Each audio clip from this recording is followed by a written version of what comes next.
Hey, it's me, Colin Moriarty, proprietor of the podcast network Colin's Last Stand, co-host of the mega-popular PlayStation podcast Sacred Symbols, and also co-host of another show that I think you may enjoy, a retro and nostalgia-themed romp called Knockback. I co-host the show with my brother, Emmy Award-winning Sesame Workshop lead animator and character designer Dagan Moriarty. And we post a new episode each and every week, celebrating all that mattered most to us growing up, from the 70s, 80s, 90s, and beyond. On one episode, we'll talk about an old video game, and on another, a classic movie. And another yet, stories from our past, delving into all things old school. If you want to tickle those nostalgic muscles within you, remember the glory days of years gone, and have a lot of laughs while doing it, join us for Knockback, with new episodes posted each and every Thursday on your favorite podcast service.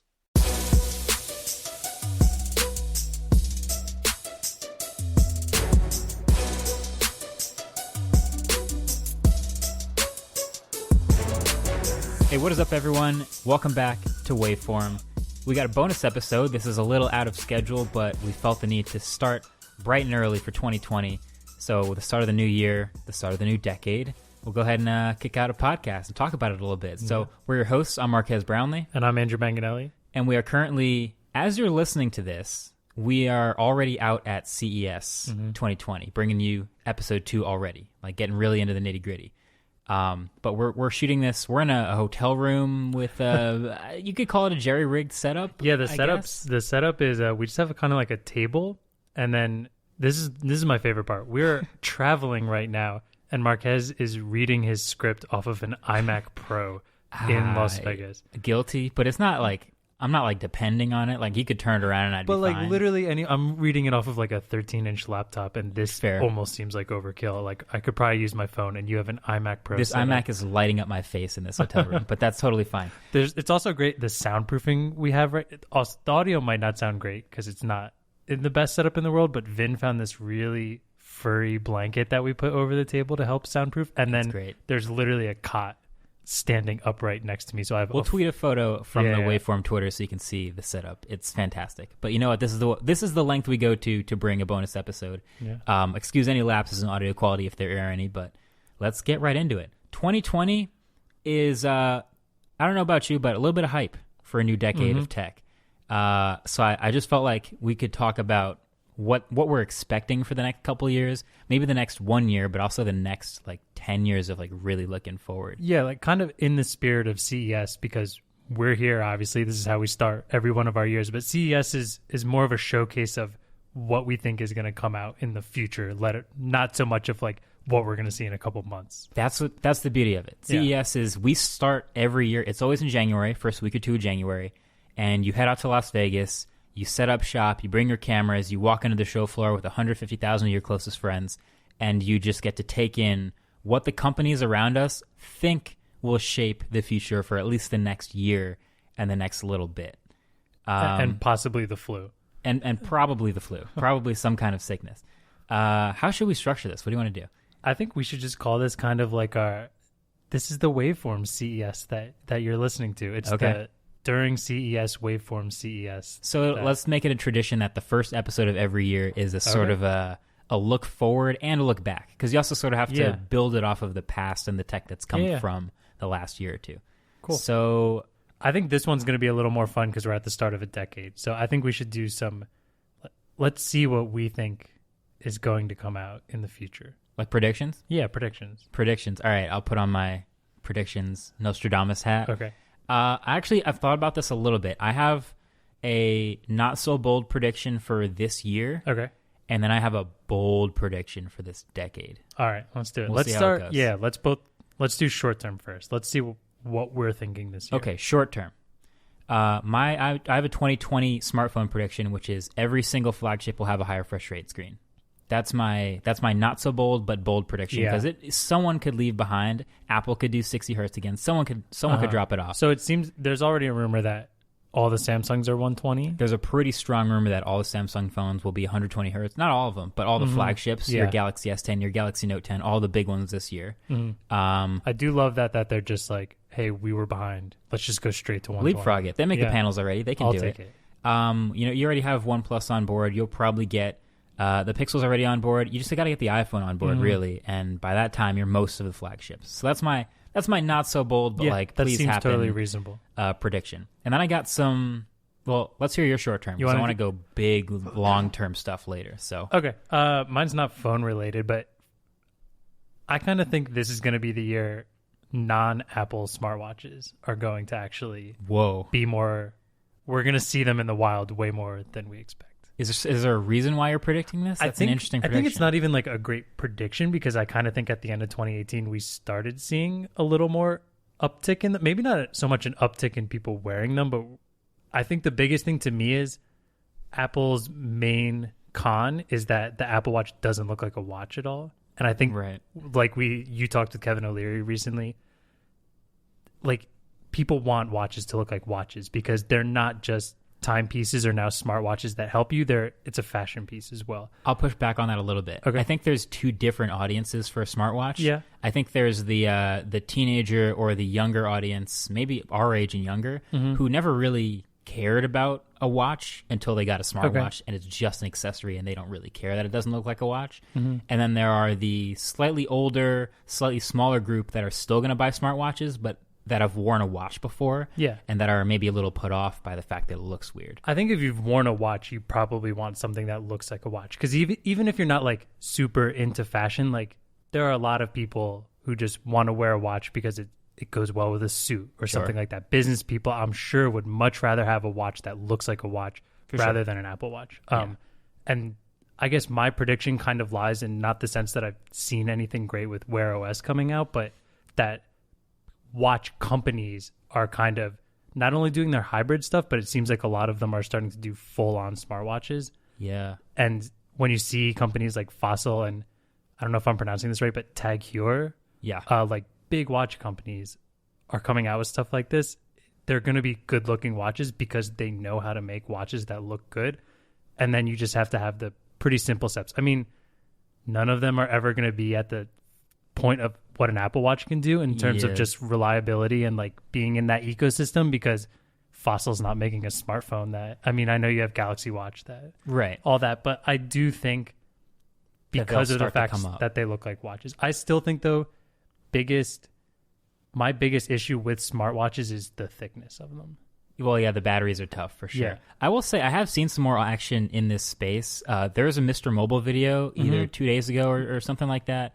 And I forget which company exactly what it was, but he had a smartwatch where the whole idea was it doesn't look like a smartwatch. Yeah, it was and then Garmin. You tap it. It was Garmin. So that's almost another reason as to why I think these smartwatches will be more popular because Garmin was always a rugged outdoor athletic smartwatch. Like I just got one and Claire got it for me because we go hiking and I want to track stuff like that. Whereas now the fact that this company that's done smartwatches already in the fitness thing want to make it look more like a regular watch, I think you see watch companies going the smartwatch route and smartwatch companies going the watch route. So here's my question then. Is that those companies feeling the pressure to sell something to the younger crowd? Kind of like you see like Ford is like, oh wow, everyone's going electric.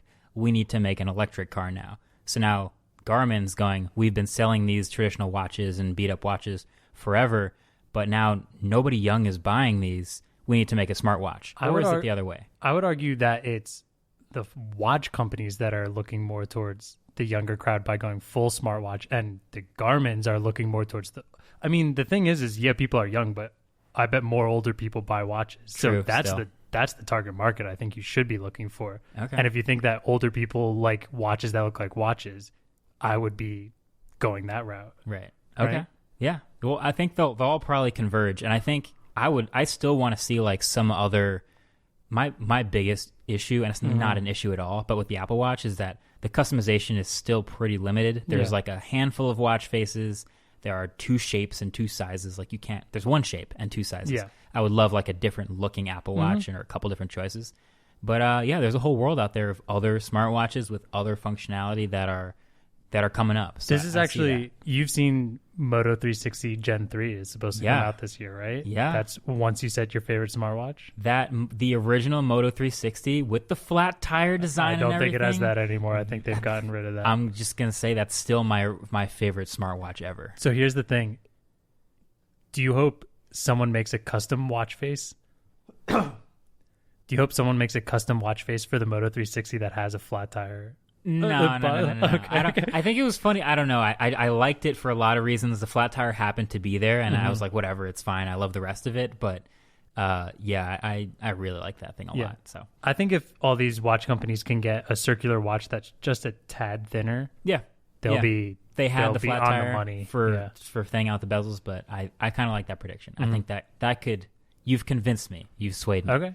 Cool. So, I'd love to see it. Yeah, I want to see more watches that look like smart watches that look like watches. All right, I have a bold, longer-term prediction. Okay, cool. This is a fun one, and we might go a little more into this when we talk about CES later. But you know the trend of like every new smartphone now has at least 2 cameras, probably 3, 4, some of them 5, maybe 6 this year, and that's because we're getting all these different focal lengths. We're getting a macro, we're getting a wide, an ultra wide, a telephoto. And we keep having to add these focal lengths because there is no optical zoom in smartphones. Yeah. They're too thin, they're too small, there's not enough room to do optical zoom. My bold prediction is sometime during this decade, we will see the first optical zoom in smartphones. Functional optical zoom, to the point where now we don't need 6 cameras on the back. We don't need like the 1X, the 3X, and the 5X. We have one camera that can do all of that. And it might be variable aperture, it might not do macro, it might not be amazing, but we're gonna see that by the end of the 2020s, and then we're gonna start to reduce the number of cameras in smartphones. That's my bold prediction. I totally see it makes sense on going to try and lessen the amount of cameras on the back, because we're at the point now that cameras are getting so bad. You see OnePlus creating a concept phone just so you don't have to look at them anymore. I do think, like when we've talked about Pixel 4 before, we've talked about how we want a real zoom in a phone. Like Google's whole reason to not put ultra wide in was because people like zoom more, they use zoom more. Well, give us a zoom that we actually like enjoy and takes quality pictures. Here's another thing, and this is true among many smartphones, and something they all work on is the consistency between the cameras is different on every phone. Like the ROG phone's ultra wide looks like a totally different camera than the ROG phone's standard camera. And the iPhone's calibrated them pretty well, but you can still tell the difference. They look like different cameras. There's different apertures, different sensors all the time. And, you know, having like a zoom that you just zoom in a bit, zoom out a bit, and it just works flawlessly with the UI, or maybe even the volume buttons or whatever you want to do, that would be pretty sweet. So that's something I'm crossing my fingers for, but I actually think is worth working towards. Man, that is a very bold prediction. And I wrote down my predictions for the decade, and they just seem totally reasonable next to that. I have another bold one that I'll toss out later, but that's a fingers crossed one for me. Yeah. Okay. All right. So my bold predictions for this next decade aren't so much of what I think we're gonna see, but lack of what we're gonna see. Like fads that either die out or aren't ready for the next decade. Okay. Maybe aren't ready. So my first one is, I don't think 8K resolution in televisions is going to be something we're going to see a lot of in the next 10 years. 10 years? In the next 10 years. 10 years. Okay, because I'm thinking obviously not this year. Yeah, obviously not this year. But I really don't think it's going to change much, even in the next 10 years. The thing about TVs is they're so slow. This is like refrigerators. Like, people don't buy new appliances until they really need them. So the timeline for upgrading your phone is like, there's a new one next year. Mine's slowing down. I'll get the new one. It's better already. Boom. See my return on investment. Yeah. But like with a new TV, like that 38-inch 720p LCD I've had since college, if it still works, I'm going to keep using it. Yeah. So like people just, they're not going to upgrade until it's like, okay, now my TV until it's pretty much broken. Yeah. Then I'm going to get a new one.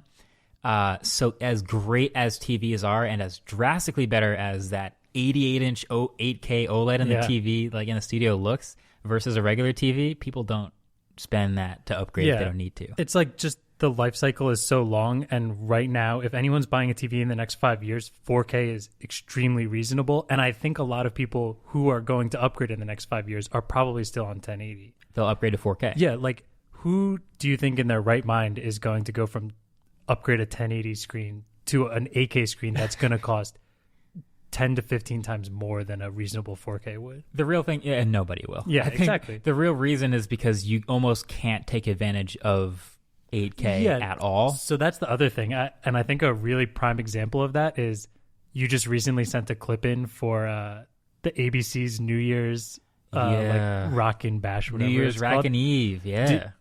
Would you like to tell the audience what resolution they made you send that in? Yeah, they told us we're going to play it on ABC for 25 million people. Send in whatever format you like. It can be you standing up, sitting down, cheering, whatever you got to do. Just give us a clip, 20 seconds or less, 720p. I was like, wait, what? Yeah. 720p, 16 by 9? And they're like, yes, that's what we need. So that's what I sent. That's national primetime broadcast. 25 million people thought that looked like fine. Yeah. Yeah. That's the thing. Like, TV is probably still, like, cable television is still the majority of what people are watching on television. Would you say that? Like, yeah. We're in a totally different niche where we watch a lot of YouTube on smart TVs and Netflix, where that's taking a little more advantage of 4K. But I would say the mass population is just watching cable. It's still most people watching cable. There's a lot of cord cutters and a lot of slowly migrating and like younger people who don't do that as much. I guess my question to your bold prediction is, by 2030, so you're giving it a whole 10 years and it's still not catching on, right? I'd say like less than 2% of the population. I was going to ask, okay, 2%? Yeah, that's not crazy. I think the decade's going to fly by and we're going to look back and there's going to be like a couple 16K TVs and we're going to be like, look at how crazy this is. Yeah, those are going to be the bleeding edge, and I think 8K is going to maybe start being the like, not, I don't know if I would call them reasonably priced yet, but I think you might start seeing them in a couple houses towards the end. But I think so because of the new tech we're getting in OLED and QLED. I think HDR is the new front to talk about. We're going to get 4K, and then we're going to get 4K HDR, and then we're going to move on. So good 4K is way more important. And then my other one is, so that was like, it's not ready yet.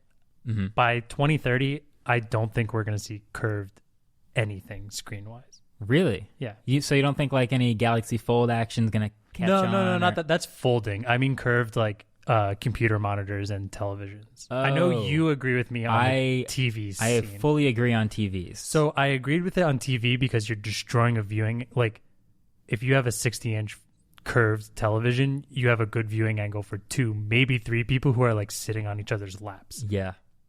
Computer monitors makes a little more sense. I still don't think it's worth it. Like, I don't think it gives you really that much of a benefit. If you want to go something that wide, curving it in doesn't really help you that much. I'd rather just set up another monitor up and make it bigger, or portrait on one. I don't care if it's one, like nice rectangular. I'd rather have a landscape and a portrait monitor set up next to each other and just increase my screen real estate. That's fair. It's funny because I don't even necessarily think of it as phasing out because they're not even that popular now. Like, ultra-wides are kind of like hanging out, and I see them in a setup once in a while, and oh, look, I have my 2 monitors replaced with 1, but I don't see that number drastically going up anytime soon. Which is why I think it will just fade. Which is why it'll fade out. Okay, yeah. I mean, we just did see that Odyssey by Samsung on the show floor today, and that thing, it looked like it wrapped around your head. It looked like you were like putting on some futuristic, like VR helmet or something. Like it was gonna wrap from ear to ear, but it just seems so ridiculous. Yeah. I could definitely see that number fizzling. I have another bold prediction that also has a bit to do with numbers and whether they will go up or down. Okay. And I think we'll probably get a big taste of this at CES because of the big part that's cars now. Okay. What % of the major car manufacturers will actually live up to their predictions of going electric by whatever year? So all these bold claims, like Audi's like, we'll make half our cars electric by 2023. And we'll make, and Volkswagen and whoever else is everyone has make like this promise of like how far electric they're going to go. I'm thinking that they will all try to make those electric cars and they will offer those electric versions, but the adoption will discourage them from continuing to commit until they make really good ones. So here's what I mean. There's a couple really good electric cars right now. Yeah. And then there's a whole bunch of not that great electric cars, and they're pretty expensive. Yeah. So people, when they cross shop, they're like, oh, there's this electric car. I could buy the Nissan Leaf. Let me look into it. It's about the same price as a Prius, but it gets 70 miles to a charge. I'm not changing to electric, and then they get a different car. I think it's going to be that sort of choice for a couple more years until they start to get into a groove of actually putting R&D into making better electric cars, and then they get to start making those sales. Because as long as the top 3, the Model 3, the i3, like the Volt, like the couple of big dogs that are actually making good electric cars, as long as those dominate, no one's going to buy the competition until they really work on it. So yeah, and I don't think it's all necessarily just the car not being great, but I think just like owning an electric car is not just owning a car. It's almost a lifestyle change in a certain sense. A little bit, yeah. First of all, they're expensive. I mean, even if you just want to go hybrid, you're generally spending quite a few, like a couple thousand more dollars. I know Claire was looking at, she just recently brought, I forget if she bought a Camry. I think it was a Camry, not a Corolla. And she was looking at the hybrid version, and it's just so much more expensive. She wound up getting the regular one. It's interesting. I think when you look in the new car market, there is a lot of that. I remember I got my first car was a hybrid, and it was like one of the cheaper cars you could get, and I got 40 miles a gallon for everywhere I drove that thing. But even now, like a fully electric car is a little bit more than just a different type of car. It's like now you have to charge it somewhere every night. That's another thing. If you're not a homeowner, I find it a much harder sell. Like, I wouldn't want to stop and supercharge every single time I go out driving, pretty much. And so if I don't own a home right now, I rent, so I can't put a charger in. I feel like I would never think about buying an electric car until I owned a home and had a place I could charge it every night. This is the number one place that Tesla is ahead, is if you don't use either Tesla superchargers or some sort of equivalent charging network like the Electrify America network or whatever Porsche is using for the Taycan, then if you don't have enough range for the car, you get that range anxiety when you're just like parked in the garage. Because if you don't have someone to charge at night and you don't charge up every night, you're always thinking, how much range do I have left? How much range when do I have to charge? When do I have to charge? I got to go to a charger. I got to park somewhere. And that's not fun at all. No, so that's going to be a big reason why people also don't want to go to electric cars if they don't have a garage. But going back on your prediction of people living up, or car companies living up to their pledges, do you remember what like one of the earliest years a company pledged to be? I think like 2030 is probably one of the earliest I remember. 2030 or 2040. Okay, I have a list here of some of the promises that have been made by various manufacturers, and they're all pretty much during this year. During this decade. Okay. Ford has promised they will make 16 fully electric vehicles by 2022, including the F-150. I don't see that happening. That is not happening. They're going to make about 4 or 5. I don't know about 16. And 4 or 5 I even see being hard because they've only announced the Mach-E, the Mustang Mach-E, where like if they want by 2022, they would have released an F-150 already. So they've promised they're going to make an electric F-150, so that's 2. And then in the next 2 years, 2 more. That would make 4. Like if they really start leaning into it, maybe 5 or 6. But that one is a little bit tougher to see. But they've invested $11 billion into a factory to do this. Okay, that's awesome. That's great to see. I don't know off the top of my head, but didn't they have something to do with putting some money into Rivian? I don't remember if Ford was one. I know Amazon's one of their biggest investors, and that's been a good reason for them to. I want to say like Ford or GM, and if that's kind of the same company, right? I get very confused with the car manufacturers, but I want to say I don't think we'll see if that is true, they're going to test the waters with that Rivian before they really go F-150. But F-150 is super interesting because truck drivers, I'm super skeptical on who's going to switch to EV. But now also seeing Cybertruck like kind of being the big honking like military style. I wonder if some like, masculine truck drivers or whatever are like, I think I might want to go electric this year. I don't know if that's the thought process. I could survive the apocalypse with that. Yeah. Well, here's a couple others. Okay, so Volvo has said they're going to go half of the cars they sell by volume will be electric by 2025. Now, this is not something you can necessarily control. You can control how many you offer, but to say that half of the cars you're going to sell by volume will be electric would seem to imply that people really like the electric cars you make, and they're starting to buy them at just as high a rate as your rest of your cars. So that's a tough one, but by 2025 is what they say. Okay. I'll be optimistic and say they'll get close to that. Okay. Nissan wants to sell 1 million electric vehicles by 2022. And they have the Leaf now. And I feel like they're probably not that far off. That's one of those pledges that sounds really impressive, but isn't. I mean, I will never knock anyone for going towards EV. I think it's really important, but that's That's a like half-ass pledge. That's like Apple saying we'll sell 1 million fully recycled keyboards by the end of the year, and you're like, well, that's great. 1 million recycled lightning cables by the end. Yeah, that's nice, but 1 million? Okay, well, sure. I guess you could do that. Mercedes, Daimler. They want a hybrid or electric version of every Mercedes by 2022. That's something they've promised, and that's ambitious. That means they want to offer... How many hybrid cars do they have right now?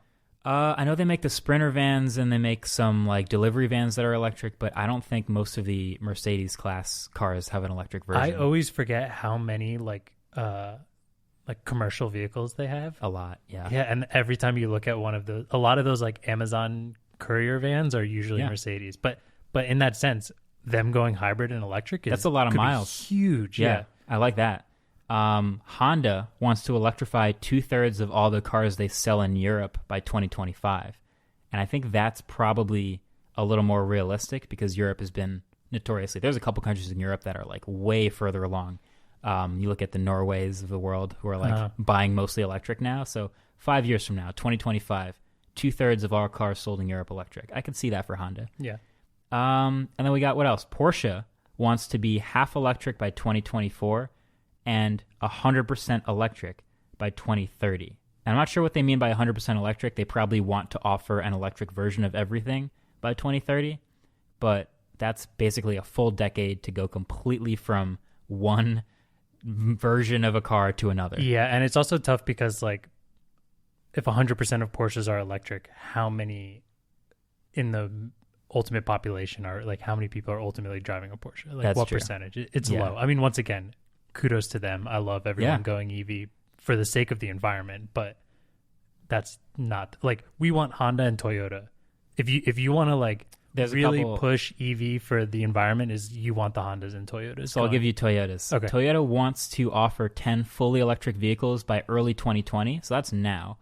Do they have any? I think they have. Wow. Let's see. They have a Prius Prime, which is not fully electric, but I don't know if they're going to have 10. It's so crazy to me that the company that really like brought hybrid into popularity is behind. They have one of the least ambitious goals. The other half of their goal, ready for this? 1 million electric cars sold by 2030. Jeez. Don't they sell like 1 million cars a year or something like that? Sure. They sell a lot of cars. It's crazy to me. I asked you this question because I thought all of these promises were like 2030 at the earliest. So to say not all of them are going to hit their marks, like I was like, they've got time. And now half of these were 2022 and they like haven't even started. So if your prediction is they're not going to meet these, I think it's pretty obvious. Here's what I'll say. If I zoom out to all these big claims by like all these manufacturers who clearly see the wave of electric coming up on the shore, I like that they're all making these, I don't want to say empty promises, but they're all saying, okay, fine, we'll do something electric and we'll offer something and we'll see if you like it. And if you buy it, then that's fine. I like that a lot. I think really what's going to drive this is people voting with their wallets. These gigantic companies wouldn't go electric if it didn't seem to be changing the way they make money. And they're clearly facing competition now with hybrids and plugins and electric stuff. And if people start to buy electric cars, they will make electric cars, right? That's like the number one reason or way to get them to change what they do. So I think when people vote with their wallets and it comes time to upgrade, kind of like with a TV, like you're not going to buy an 8K, you're not going to buy a Porsche Taycan, but like you might switch to OLED, you might switch to, a 4K TV or an HDR TV or whatever it is. You might go electric if it makes sense for your lifestyle. And when people start to do that, they'll start to offer more. Here's a question. Not knowing the things you know, because I was just thinking to myself, like, if I had to guess Ford would be the major car company that was the closest to like really putting out some electric stuff, I would never believe it. And I think that's just like a skewed like judgment I have on knowing a lot of people who are like really into trucks and like Fords. Like I probably have the totally incorrect judgment on that. But like who would you pick if you 5 years ago, if you didn't know any of the information you know now, which major car company would you think would be really like stepping into the EV game? Okay, I would have guessed Toyota Okay. And I would have guessed that because of how successful their Prius is. Mm-hmm. And that to me would mean, okay, now Toyota has some success making hybrid drivetrains. They have pretty good battery technology from all these Priuses they're making and selling. They will start to ramp that up and potentially do even more, fully electric stuff in the future. So that, if I was guessing, I was driving a Toyota hybrid. It was great. I think that's what I would have guessed a couple years ago. That's clearly not number one anymore. But well, do you know what's funny? So like my guess probably it would be between Toyota because of their hybrid stuff, and then my other one, and maybe being semi of a fanboy of it, but Subaru talks the game of environment a lot, and like they're geared towards people who enjoy the outdoors and stuff like that. All-wheel drive on everything, like lots of cargo room. It's a company that is. Watch any of their commercials. Have you seen their booths at like cars? At car shows, they look like they're in the woods. Yeah, Subaru is. I mean, they named the car the Outback. Like they know their target demographic and what they like to buy cars for. Yeah, the Forester, exactly. So that actually makes a lot of sense, and you could see them leaning into the environmental part of it and stuff. So yeah, that could. But I didn't see any of their claims. I've heard literally nothing about. They used to make a hybrid Crosstrek. They don't make it anymore, and I've never heard anything about any of their EV stuff. Yeah, no, I haven't seen any claims from them. Makes me really sad. Hopefully they get on the wave, or maybe I'll find some claims from them as people tweet them at us. But I feel like I would have heard about it. I try and follow a little bit, but I've heard nothing, and it makes me really upset, actually. Hey, get on it, Subaru. Yeah, That's what we're saying. All right, well, there you have it. We got some longer term and some shorter term predictions for 2020. And for the upcoming decade. So let's go ahead and take a quick break, and then when we come back, we'll talk over a little bit of what we've seen at CES so far, and then what we're excited to see on the show floor. This episode of Waveform is brought to you by Honey. Giving holiday gifts is great. Overspending on all those gifts is definitely not. So why spend more than you have to? Finding the lowest price is easy if you have Honey. Honey is a free browser extension that automatically finds the best promo codes wherever you shop online. This means you'll always get the best deals without even trying on over 20,000 sites, such as Amazon, eBay, J.Crew, Sephora, Expedia, Target, Best Buy, and more. Also, this podcast is going live on Black Friday, and I can pretty much guarantee that can be your biggest saving day of the year for getting gifts with Honey. At least I know that's the plan for me. I have a pretty good sense of how much tech usually costs, so I'm going to be on the prowl, and Honey's going to help out with that. Also, Honey has found its over 10 million members over $1 billion in savings, and Honey supports over 20,000 stores online and has over 100,000 5-star reviews in the Google Chrome store. So if you're buying gifts this holiday season, then you need Honey. If you're not, you probably know someone who is, and so do them a solid and tell them about Honey. Honey can help make sure you're getting the best price for whatever you're buying. It's free to use and installs in just 2 clicks. Get Honey for free at joinhoney.com/wave. So that's joinhoney.com/WAVE. This episode of Waveform is brought to you by Betterment. Betterment was built to help you make sense of what to do with your money, no matter your financial experience. While investing involves risk, Betterment's technology can help you grow the money you have and set financial goals for the future. So get started by downloading the Betterment app today. That's BETTERMENT for the betterment of you. Here's an honest question. How are you supposed to know what to do with your money? Very few of us are exposed to meaningful advice on how to manage our finances, and even fewer have the means to go get professional financial guidance. So Betterment is a platform that was built to do something radical, to give accessible financial advice that puts you first. So if you're like most Americans, your money is probably sitting in a savings account, likely earning next to nothing. Maybe you have an investment account that you're not really sure what to do with. Betterment can help you make sense of what to do with your money. Investing involves risk, but you don't have to know the ins and outs of the stock market to start saving more or start investing for your future. And Betterment's technology will put your money to work, choosing the stocks and strategies that are right for you because, you have other things to do. Betterment's platform can even provide guidance on what financial goals make sense for you. So give your money a new home with Betterment, peace of mind included. Download the Betterment app today. That's BETTERMENT for the betterment of you. All right, we're back. So now that we've talked about 2020, let's talk January 2020 every year, CES.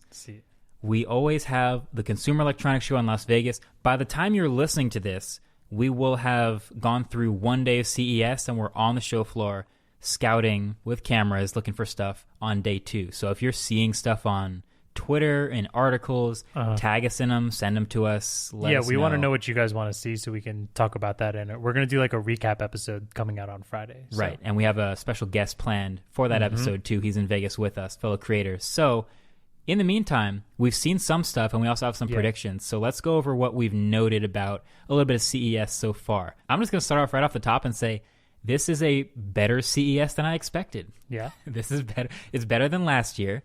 There's a couple more interesting announcements and fun stuff happening. And CES isn't always an action-packed or fun show, so I'm pleasantly surprised by this year. Now, we're doing it a bit differently than we have in the past. We are spending 2 full days in Vegas and then booking. So yeah, what's funny is we say we're going into our day 2 when it's most people's day 3s. Yeah, or 4 sometimes. We came like a day late, and I think we did it because last year just the show wasn't that great. And now coming into this year, you even said earlier, like, oh man, I actually wish we came on time this time. But so we came in Tuesday night, spent the day. We didn't even really spend the day on the floor. We went onto the floor for maybe an hour, ran to OnePlus, came back to the hotel by like 12:30, made our video, published it, and then we weren't even planning on going back onto the floor, but we had time. Yeah. So we went back out, went onto the floor, checked out a couple things while we could. It closed at 6, so then we got out of there. Now we're recording this. So we haven't seen too much as of recording. There is a lot to see, I will say. So if I zoom out a bit, I'll just say like the trajectory of CES. This is my 8th CES, by the way. So the trajectory of CES has been like, okay, they used to be like the Samsung keynote at CES. What phone are they going to announce here? Like it was a big deal. And slowly, year by year, big companies like Samsung and Huawei and all these guys, they realized that, we can get more press on our own by just making our own event a month later, which is what Samsung's doing this year. Like that's a common thing to realize.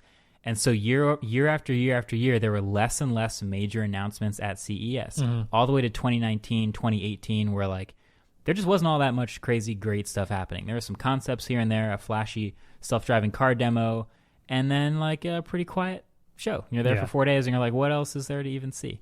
2020, I think a lot of maybe new year, new me, maybe new decades for a lot of these guys, and suddenly they're a little more active, and there's some really cool stuff. So one of the things that we mentioned is the OnePlus concept phone. That we have seen by now, and there's also a video on the channel already live. We'll toss it in the show notes if you haven't seen it, but that's on the OnePlus Concept 1, which is chromatic lens shade on the back of the phone that can hide your cameras or whatever else you want to put behind the glass, which is kind of interesting. And I mean, you could do a whole back of the phone in this, or you could just hide a dozen cameras back there. Yeah, all it has to do is be in it. Now, see, I'm interested in, so the concept phone we saw has that leather on the sides. Right. Do you think it would be possible to do a glass back where only a portion of it is that chromatic? Electrochromatic. Electrochromatic. Yeah. So like, imagine just the top left corner of the screen where cameras might be. Can just that be it? And then you can fade it so it almost matches the rest of the phone and you're losing the camera array? It is a different technology. So when you think about this electrochromatic glass, that's literally just a layer on top of whatever else is underneath the phone. And this layer of glass has, you pass an electric current through it and the filaments change the direction based on polarity and they create this shade. This is just being able to add or subtract a shade on top of something, where what we're thinking about is how can I put the camera beneath the display, which means we want to... Sorry. I'm talking about, let's imagine the back of the phone is fully glass and like just a color that matches the electrochromatic color that it would be if it's turned on all the way. Okay, so imagine the phone we saw, if you haven't seen the video yet, it just has a strip kind of down the middle where the cameras would be, but the side of it is an orange leather. It's the McLaren edition, so it matches the McLaren orange leather. Papaya orange. I do not want a phone that has leather on the back of it, though. That's no fair. part of me is interested in that. So what I'm wondering is that if the phone on the back was fully glass, as in not leather, as in looking like a regular phone that all of us actually want to buy, if just the camera array would the whole back of the phone have to be that electrochromatic, or can just a portion of the phone be it? Because like you said in the video, the main reason for something like this is we're having these phones that have 5 or 6 cameras on them now, and they look terrible. Crazy. And they have a huge camera bump. So the best implication of this would be that it covers. It hides them with the shade. It. So can say all the phones on the back of my phone were like where the iPhone bump is. It's a square. Do you think that one square could be just the electrochromatic and the rest could be a glass color that looks like that? Okay, here's what I'll say based on what I know about this technology. Okay. This is it's a shade, and it's a very, very expensive neutral density shade. Okay. So you can't change the color of it. These filaments are all just in there as they're a black filament. You change the direction of the filament to see through it or not. So on this OnePlus phone that we saw, the cameras were covered by that electrochromatic shade, but then they put this whole black strip in the middle of the phone. That entire black strip is not going to be all electrochromatic shade. It's just a small portion inside of it. And if you think of it as like a gradient, you make however much of the phone you want black, but you only have to put the shade where you need it. So if the whole back of the phone was black, it would then just in match. theory, yes, you could put whatever you want behind that shade, and it would just blend in and match. But if you had like a blue phone or a red phone, it would be black. It wouldn't match. It would be a different color shade. Okay, I pretty much just don't want that leather at all. Yeah, I think they were just kind of flexing a little bit with the McLaren collab on that one. They'd probably do some other materials. I think I used to actually be kind of into the leather backs on phones. They had that Galaxy Note 4, I think it was, that had like the fake plastic leather stitching. It was really cheesy, but I was into it, and it was like a texture. It was like a new different texture for a back of a phone. Motorola did this too.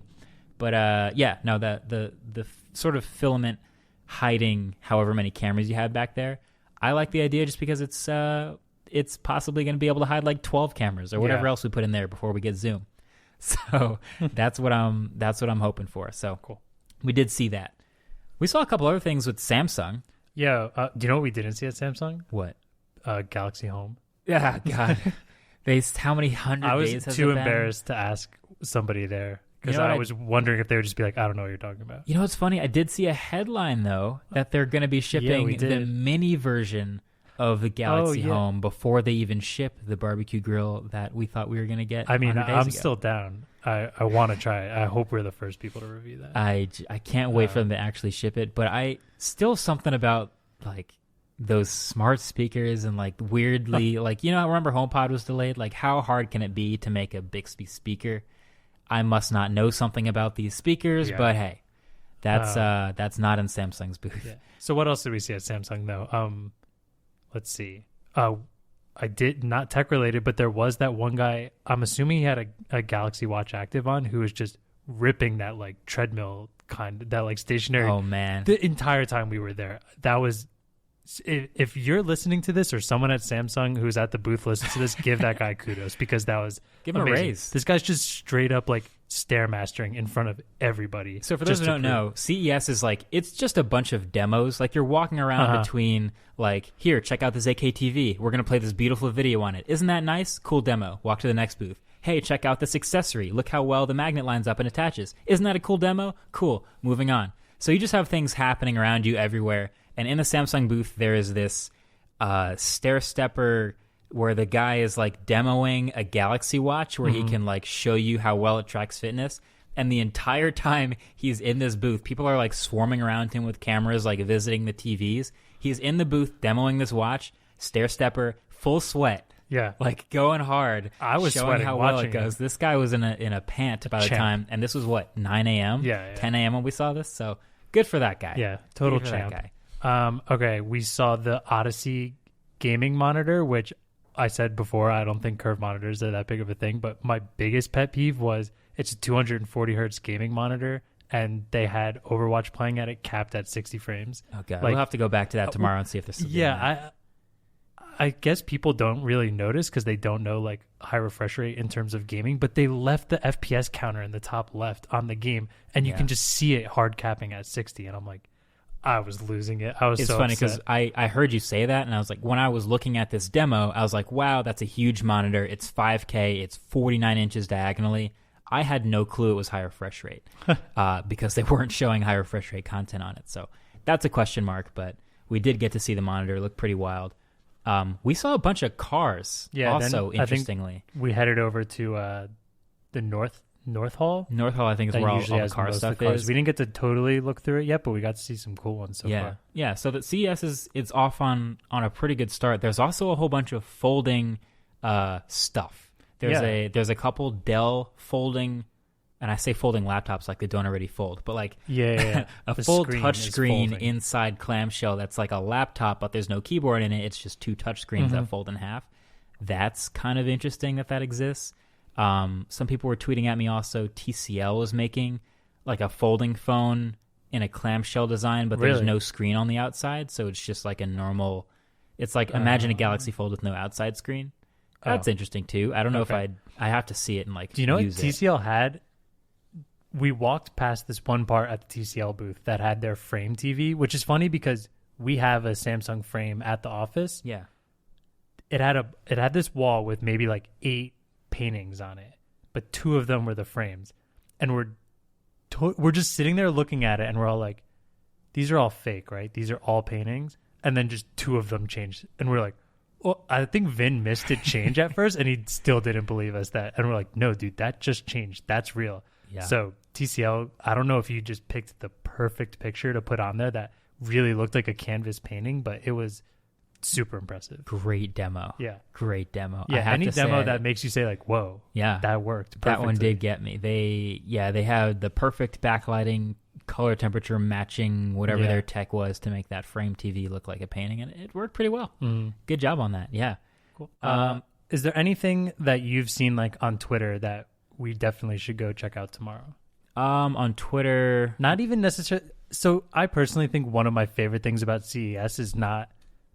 We do videos on like bleeding edge tech and stuff we're really excited to see, but CES gets weird, man. Especially, we were talking about this actually. A lot of the halls, all the really big companies are right in front with these huge booths, and we were talking about how every time you take like a couple rows back behind them, it's like going deeper and deeper into your Google search. Like once we got past Samsung and LG, we were on page 2 of Google search, and you're just desperate at that point. Yeah, it's like you get to the front, and the main center hall is like, oh, boom, LG. Yeah, there's a wall of TVs, Samsung, Sony, Nikon. Like you get past that, you walk past like in the sort of a second layer. Oh, DJI's back here. Oh, Razer's over here. Oh, we got a couple other, and then you get to the second like layer of them, and you're like, oh, I didn't know that this drone company existed, but that's cool. All right. I think a perfect example of that is so LG and Samsung always have gigantic booths. So they're going like 4 or 5 rows back. I'm pretty sure it was Samsung. It was LG. Once you walked out the back of the LG booth, boom, Royale FlexPi tree. Oh my God. That was one of the greatest things I've ever seen. And I'll save my caption for it for when I tweet it. But yeah, it was literally a tree of FlexPi screens. Like a giant tree just with FlexPi screens. You know what? Shout out to Royale. They really upgraded their booth this year. They like doubled the size of it. They didn't have a 20-foot tree last year. No. That's big time. Yeah, no, I don't think there's anything crazy on my timeline that I haven't yet seen. We did get to see the Sony car. That was maybe the number one thing. People were like, what just happened? Yeah, Sony just put a car in their booth.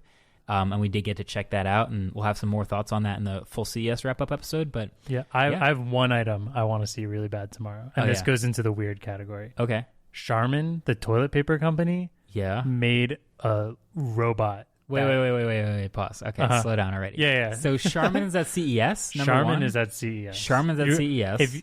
You should know who Charmin. Everyone should know who Charmin is. It's a toilet paper company, and all their commercials are just like cartoon bears that wipe their butts on trees. To be clear, they only make toilet paper?